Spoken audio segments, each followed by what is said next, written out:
Saya Dr. Bobby Tanamas. Siang ini saya akan membahas seputar terong ya. Pasti pemirsa di rumah suka terong kan? Either itu yang warna hijau atau warna ungu. Bahwa kita tahu terong itu banyak warna, banyak juga jenisnya. Begitu juga banyak khasiat, nutrisi, dan juga vitamin yang terkandung dalam terong. Kalau pemirsa di rumah sukanya diapain terongnya? Kalau saya sih sukanya di balado kali ya, enak. Atau nggak digoreng. Tapi fakta atau mitos nggak sih kalau makan terong itu bikin lemes? Saya sudah hadirkan bersama kita sekarang Dr. Luis Kartika, spesialis gizi klinis untuk membahas fakta dan mitos seputar terong. Nggak sabar? Ayo. Dan udah ada Dr. Luis Kartika. Hai dok. Halo Dr. Bobby, baik. Dr. Luis, mitos atau fakta yang menyatakan bahwa makan terong ini bisa membantu sirkulasi pembuluh darah dan jantung dok? Itu adalah fakta. Fakta? Iya, jadi terong ini mengandung vitamin C, kemudian vitamin B, dan antioksidannya juga kaya, yaitu flavonoid dan juga antosianin ya. Nah, yang kita tahu antosianin ini dapat menurunkan tekanan darah. Jadi, seperti kita tahu kan hipertensi ini atau penyakit darah tinggi itu merupakan salah satu faktor resiko terjadinya penyakit kardiovaskular atau penyakit jantung ya. Betul. Jadi dengan kandungan antosianin ini dapat menurunkan risiko terjadinya penyakit kardiovaskular atau jantung. Nah, kemudian ada penelitian di tahun 2013 yaitu orang-orang yang mengkonsumsi bahan makanan sumber antosianin ini dapat menurunkan risiko terjadinya penyakit jantung itu sebanyak 32%. 30%? Iya.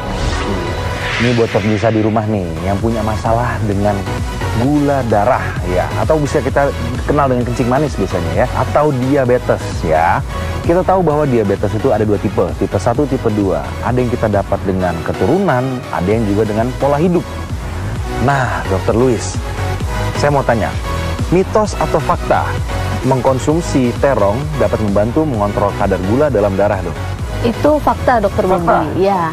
Jadi terong ini kandungan seratnya cukup tinggi ya, 3 gram per 100 gram terong.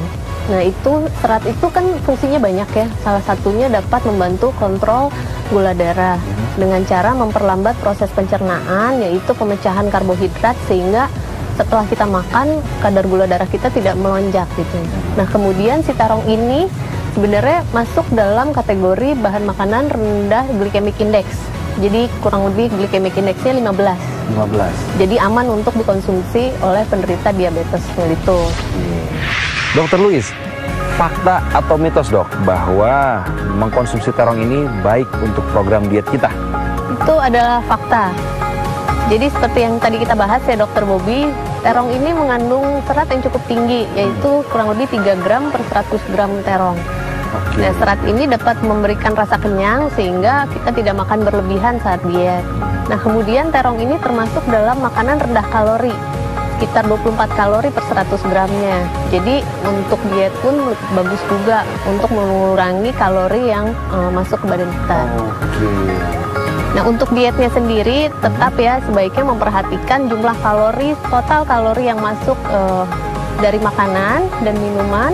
Kemudian untuk diet sebaiknya tetap mengikuti pola gizi seimbang supaya kebutuhan nutrisi kita tetap terpenuhi, dan juga rutin aktivitas fisik atau olahraga supaya badan kita tetap bugar dalam menjalankan diet terbobby. Mengupas fakta dan mitos berikutnya, kita akan menyinggung masalah ginjal. Gagal ginjal ini kan kita tahu bahwa penyakit yang lumayan serius ya di Indonesia ini ya. Ada bahkan yang sampai cuci darah gitu dok ya. Nah, fakta atau mitos sih dok bahwa kalau mengkonsumsi terong terlalu banyak dapat menyebabkan batu ginjal dok? Jadi itu adalah mitos. Sebenarnya tidak ada hubungannya antara konsumsi terong dengan batu ginjal. Tapi perlu diperhatikan karena terong ini kandungan oksalatnya cukup tinggi Dr. Bobby, sekitar 190 mg per 100 gram terong. Jadi kalau memang ada bakat untuk terjadinya batu ginjal atau memang sudah pernah ada riwayat mengidap batu ginjal, sebaiknya dihindari. Seperti yang kita tahu ya Dr. Bobby, oksalat itu kan kalau kita makan dia akan mengikat kalsium. Betul. Dan dapat mengendap kalau di ginjal ya jadinya batu ginjal gitu Dr. Bobby. Jadi walaupun pemirsa suka makan terong, ingat-ingat juga ada riwayat batu ginjal apa tidak. Karena bila ada harus diawasi dan harus dibatasi konsumsiannya. Dr. Luis, untuk terong ini fakta atau mitos apabila kita mengkonsumsi terong itu baik untuk sistem imun tubuh kita, dok? Oke, itu adalah fakta. Jadi terong ini mengandung vitamin C, kemudian vitamin B, dan juga antioksidan seperti yang tadi saya sebutkan, antosianin, zeaxanthin, dan juga lutein ya.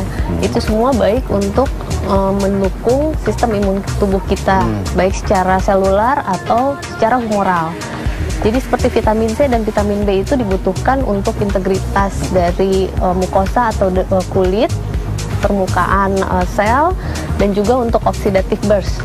Nah, kemudian zeaxanthin, antosianin itu penting juga untuk mencegah kerusakan sel tubuh kita. Dok, kalau boleh tahu, mungkin di jenis ini ada nggak sih, dok, yang lebih spesifik, dok, mana yang mengandung lebih banyak vitamin dibanding yang lain, dok? Oke, jadi kalau untuk vitamin C dan vitamin B secara keseluruhan terong itu mengandung ya.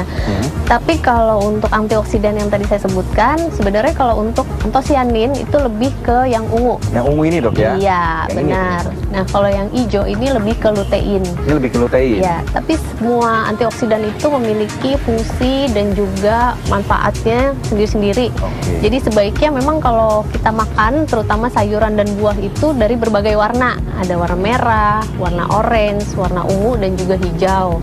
Dan satu lagi yang putih. Semuanya mengandung antioksidan yang berbeda-beda. Semakin banyak variasi antioksidannya, semakin baik untuk memenuhi kebutuhan kita untuk menangkal radikal bebas.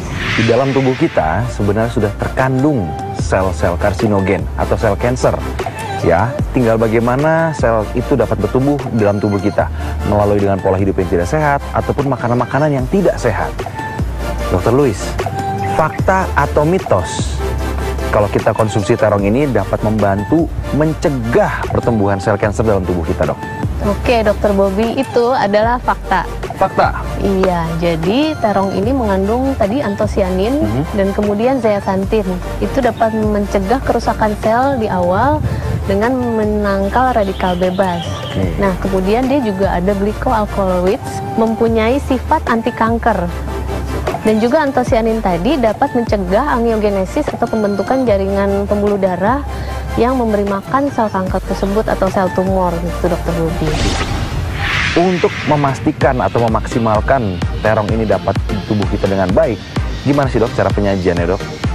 Oke, Dr. Bobby, jadi awalnya seperti pada umumnya ya, sayur sebaiknya kita cuci bersih dulu. Dicuci dulu, dok, ya? Ya, untuk menghindari paparan pestisida dan juga parasit-parasit misalnya seperti telur cacing dan parasit lainnya, supaya tidak termakan pada saat kita konsumsi. Nah, kemudian bisa diolah, tapi kan kalau di masyarakat nih banyak yang menggoreng ya, Dr. Bobby ya. Sebaiknya kalau menggoreng itu dihindari. Oh, jadi jangan digoreng dulu ya? Ya, bisa dikukus atau direbus, kemudian bisa dipanggang juga. Atau kalau mau ditumis juga bisa dengan sedikit minyak, seperti itu.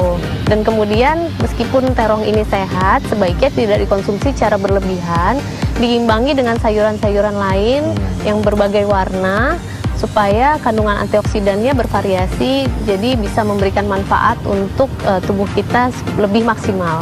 Oke, kalau di balado dibanyakin sambal gitu boleh nggak, dok? Itu tadi, Dr. Bobby, jangan sampai minyaknya terlalu banyak. Oh, berarti concern di minyaknya, dok, ya? Iya, begitu. Berarti lebih baik direbus daripada digoreng-goreng, dok, ya? Lebih khasiatnya lebih keluar, dok, ya? Iya. Oke, terima kasih sekali Dr. Louis Kartika sudah menyempatkan hadir pada siang hari ini menjelaskan tentang terong. Sama-sama, Dr. Bobby. Semoga penjelasan Dr. Louis Kartika sangat bermanfaat untuk kita semua.